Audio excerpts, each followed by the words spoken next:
Tras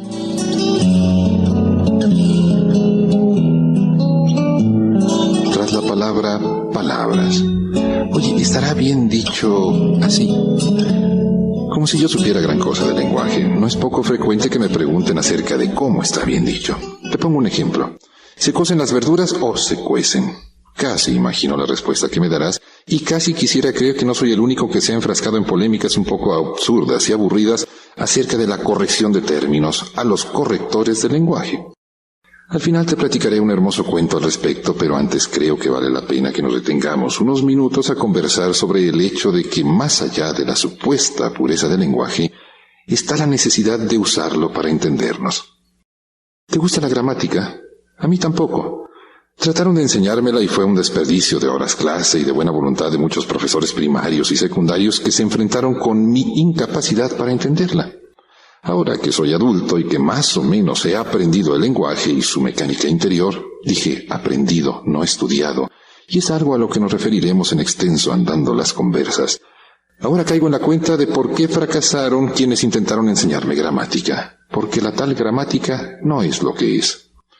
En sentido literal y estricto, el gramma griego significa letra o escrito, o la capacidad de escribir letras. De ese tan simple concepto pasó a significar la normatividad del lenguaje, y nada malo en ello, solo que la tal normatividad resulta sumamente elástica, llena de excepciones formuladas por los usuarios del lenguaje, tú, yo, todos. ¿Cuándo comienza el siglo XXI? Te parecerá que con esa pregunta nos hemos salido del tema y tienes toda la razón sin tenerla. Eso es, una pregunta que tiene dos respuestas correctas, la aritmética y la humanamente precisa. Además existe otra respuesta contundente y nulificante de las otras dos e igual de acertada que ellas. El siglo XXI comenzará el 1 de enero del año 2001, por la sencilla razón de que no existió el año cero, y eso dicho con lógica aritmética matemática, y la respuesta no admite contradicción. ¿O sí? Claro, porque todo mundo va a festejar el comienzo del siglo el 1 de enero del año 2000, y por una simple razón, que 2000 suena mucho mejor que 2001, y porque el sentimiento colectivo poco se ajusta a preceptos aritméticos o a normatividades numéricas. Pero peor te la cuento, siglo XXI. ¿A partir de cuándo? ¿Del nacimiento de Cristo?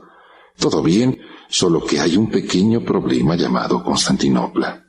Esto es, no fue sino hasta que el emperador Constantino, bajo aquel mandato divino del in hoc signo vinces, converso al cristianismo, estableció en Constantinopla la nueva sede del imperio, y fue entonces que se calculó el nacimiento de Cristo, y ya habían pasado largos y buenos siglos de tal evento, por lo cual es razonable creer que pudo haber imprecisiones. Ese largo rodeo tal vez nos permite aceptar algo, que existen en el lenguaje y en la vida algo que se llaman convenciones. La palabra convención puede resultar en sí engañosa. Habrás visto que se realizan periódicamente convenciones de médicos o de otras profesiones, y en ese caso resulta un sinónimo de junta o reunión para presentar avances o cambios en planteamientos o técnicas. Pero de hecho la tal convención se da cuando ocurre el convencimiento, y este puede obedecer a la lógica más extraña. Es lo que te decía sobre el hipotético comienzo del siglo XXI, al cual ni tú ni yo nos podemos oponer con argumentos precisos o racionales, porque más allá de ello se encuentra el convencimiento colectivo, al que resultaría ridículo o extravagante o imposible no sumarse o tratar de sustraerse emocionalmente. Así espero que no resulte demasiado complicado entender que comience o no comience, el siglo XXI va a comenzar cuando la mayoría lo comience. Es inevitable que así sea. Lo mismo ocurre con la corrección gramatical.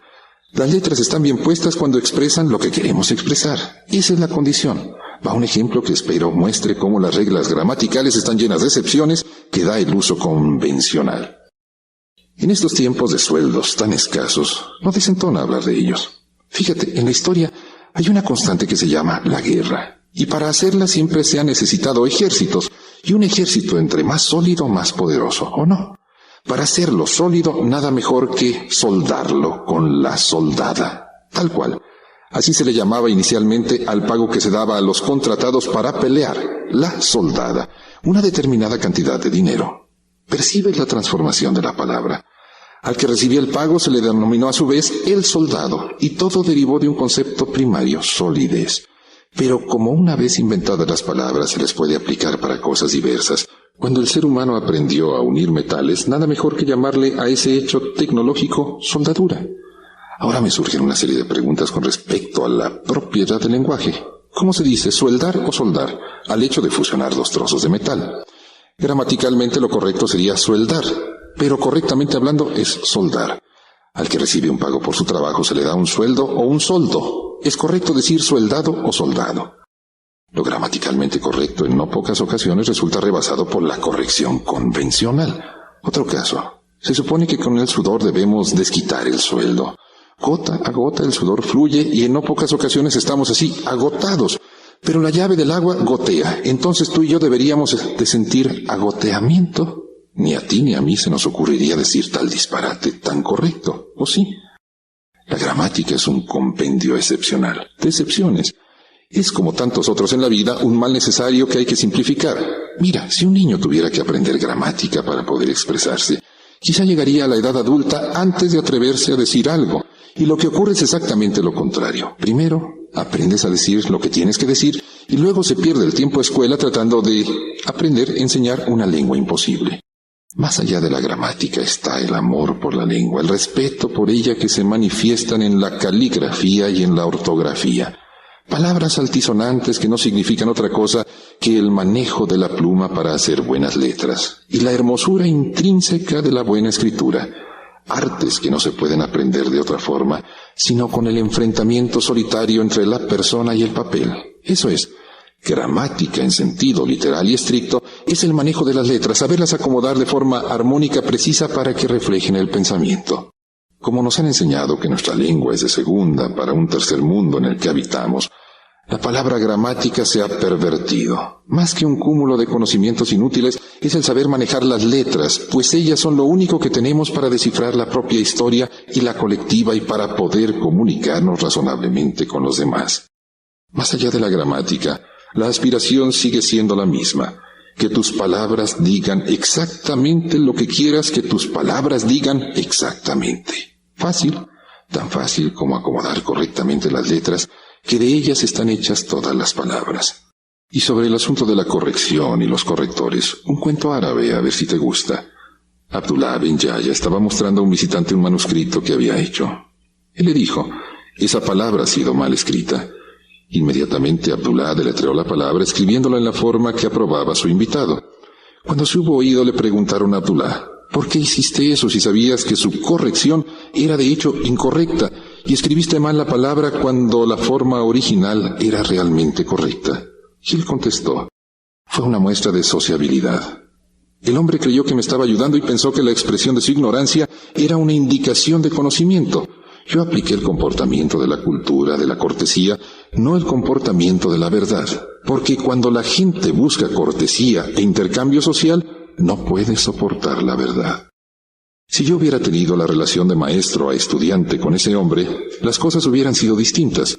Solamente la gente tonta y los pedantes creen que su deber es instruir a todos, cuando el motivo principal de la gente es en general no buscar instrucción, sino atraer la atención. Tras la palabra, palabras.